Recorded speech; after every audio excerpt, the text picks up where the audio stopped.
Hi, my name is Tamika Caesar, and I'm going to talk about self and identity. I'm going to start off by giving you a description of the theory of mind, which usually starts at the age of 4. At the age of 4, we are motivated by our inner desires. We're kids.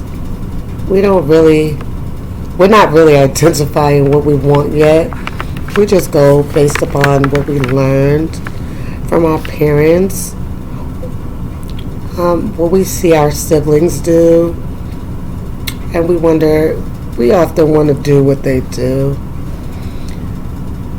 Next, at the age of 5 to 7, once probably a year older, that's when we've become more systematic because of things we've learned, like cleaning up your room every day, knowing we have a certain bedtime. We have value pursuits. We want to be Superman and Superwoman and Batman.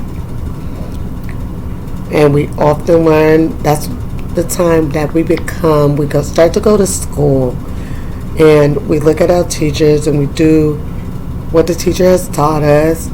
We know school starts at a certain time, lunch is at a certain time. We have a systematic behavior that we follow. We pursue, hey, I want to be a nurse because mommy is a nurse already, or we see daddy with a construction outfit on. We want to follow what daddy does, boys. We want to be a teacher because our teacher is teaching us stuff.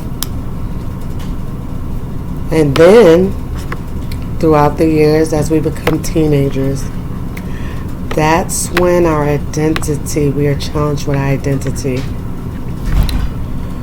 Even though we were taught certain things, that's when we question those things. We question what we want to become, what we want to do, because of what we've seen in our past. If your parents have divorced in that past, you don't want to do that in the future. You see your parents teaching you a certain way or sending you to church. Maybe you may not. That's when you question religion a little bit. You question, hey, does it go this way? You do your research. You try to figure out what you want to do in life, how you want to do it, what you're not going to do. It becomes challenging. Often teenagers think we know it all, but we have no clue until we become young adults. And still being a young adult, we still are trying to figure out ourselves. But we're a little more consistent on what we need to do and what we want to do and how to do certain things as a young adult, because now we're trying to figure out our future goals. You may be in college and you're like, hey, I want to be a doctor now. This is what I choose to do based upon what I've seen. Why? You come up with a theory. Why do I want to become a doctor? To help others. Why do I want to become a psychologist? To help people who may need someone to talk. Because maybe as a youth or maybe as a young adult, you feel like you had no one to talk to. But everybody may have came to you to talk. Everybody may have came to you to get advice. That's where you become the storyteller. I'm choosing to become a psychologist. That's what I'm currently pursuing based on my experiences. So when I talk to people, I tell them I am the storyteller. I tell them, hey, the storyteller, and about me and what I've displayed or what I've been through. I give an autobiographical reason, and I self-analyze based upon my experience or what I've been through.